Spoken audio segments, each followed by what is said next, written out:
Okay, so I will be going over the topic of geothermal energy. Um, this is a renewable energy source that I believe is often kind of overlooked when we discuss alternative energy sources. So I wanted to bring that to attention today. So,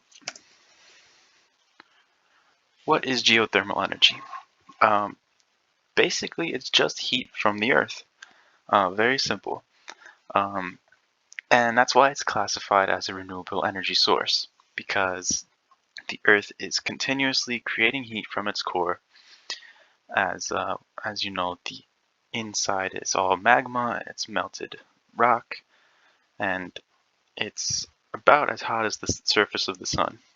So it is continuously creating heat. Um, Geothermal energy is found in reservoirs. That's the term for it, and they're mostly located along the boundaries of tectonic plates.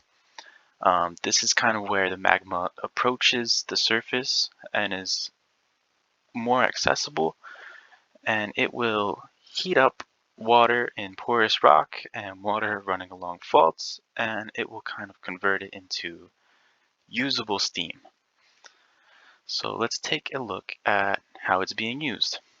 Um, there are a few different ways to use geothermal energy. First is the direct use system. This system's been around for a long time, since ancient Rome. The Native Americans used it, and it's been commonly used in ancient Chinese culture as well. So in those times, it was commonly used for hot water for springs. People use it for bathing, heating, and cooking, and you can still use it for those purposes today. Um, Now we developed geothermal energy for building heating. Um, this will help heat individual buildings and can also be spread to multiple buildings that are connected to the same system. And this will be where we're kind of drilling down and tapping into hot water underneath the surface of the earth, and that will be piped into buildings for heat rather than using electricity. And then we also have industrial applications, which is probably lesser known.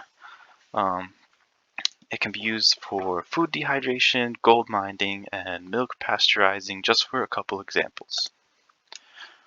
Now, the more commonly known aspect is the generation of electricity, and this is where it's really known for being used as a alternative energy source.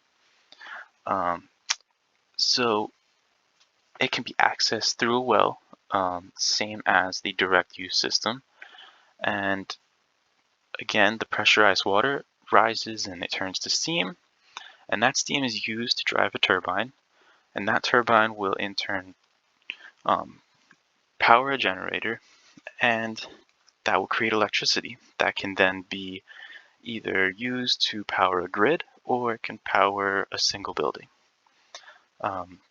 We'll see excess steam. It will be condensed in a cooling tower and it will be pumped back into the water supply that it came from.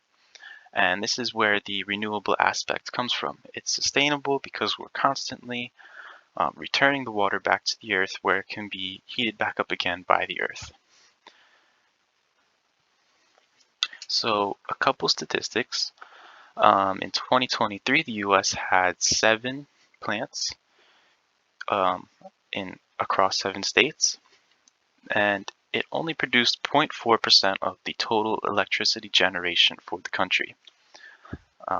Nevada produced the largest share at 10.1 of the state's total output, and globally, 24 countries have adopted geothermal as an energy source. So Indonesia was the top producer. They made 17 billion kilowatt hours, or 5% of its total electricity output, and Kenya did a great job. They produced 45% of their total electricity output. So they're a pretty good example of how geothermal energy can be used if it's adopted more widely. It's such a clean energy source, and um, it's definitely very helpful. A direct use example is the Eco Hotel. It makes use of a direct use system. You can see in the picture that there is piping for the water to run through where it will be heated by the Earth's surface. And then it was also designed with geothermal energy in its production concept. The circular floor plan tries to make the best use of the space in the most efficient way possible to minimize heat loss, and overall it makes for the building to be a very environmentally friendly building. So a larger scale example, the Geysers geothermal field in California. This is the largest geothermal field in the world. It's located just north of San Francisco, and it consists of 22 total power plants, and that number is growing. They're building more. There will be 23 soon, and it makes a total capacity of 1,517 megawatts. And the interesting thing is, in the early 80s, they noticed that the steam was kind of being depleted as we were using too much, and it naturally was not recharging itself. So we decided to help recharge the system by using recycled wastewater from the nearby city, and that would replenish the steam and it would kind of recharge the entire field. So that is one of the issues where we can deplete some of the steam, but that can be fixed fairly easily. So that is one of the drawbacks.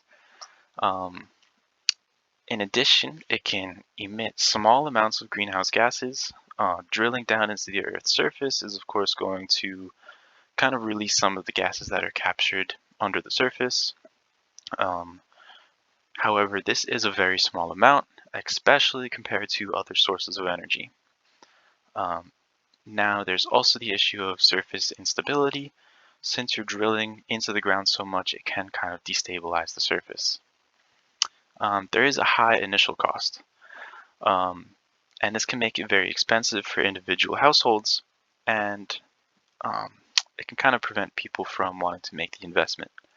However, the return on the investment can happen early as 2 years or to 10 years at about the latest. So there is a very good chance of a return on investment, and it is worth it in the long run. In addition, I think the research that goes into kind of testing the land for its eligibility and the resource beneath the earth is kind of expensive, as well as the tools and the technology that's required. So that is a large part of where the cost comes from, on top of the building and the infrastructure. In addition, it requires a pretty significant amount of land. Of course, those power plants do take up a lot of space. And also the issue that we already talked about is the possible depletion of the geothermal resources. However, this can be combated, as we saw. And then the advantages. Geothermal energy is very environmentally friendly. Of course, it reduces the dependence on fossil fuels, and it's nearly harmless to the atmosphere, aside from the small amounts of gas that are being released. So it's very friendly to the environment. High efficiency. It consumes up to 50% less electricity than conventional systems, and it's very sustainable, as we saw. If we do deplete the steam, we can kind of help that and recharge the wells beneath the earth. And it's extremely reliable compared to other alternatives. As long as the earth is hot in the middle, there will be geothermal energy, so there is no interference from the weather like you would see in wind energy and solar energy, which is very appealing for an option for a alternative energy source. And then the future of geothermal energy. As you saw, it's very very beneficial to the earth. It's a great resource, and in the future it will become increasingly accessible to single homes. As the technology develops, the cost will become cheaper for more privatized use, and we will also combat some of the drawbacks. Um, Pumps will continue to get smaller, have a smaller footprint, and again, it will be more accessible. And then here are my sources. So I hope you enjoyed my presentation. I'm looking forward to reading your guys' comments. Thank you for listening.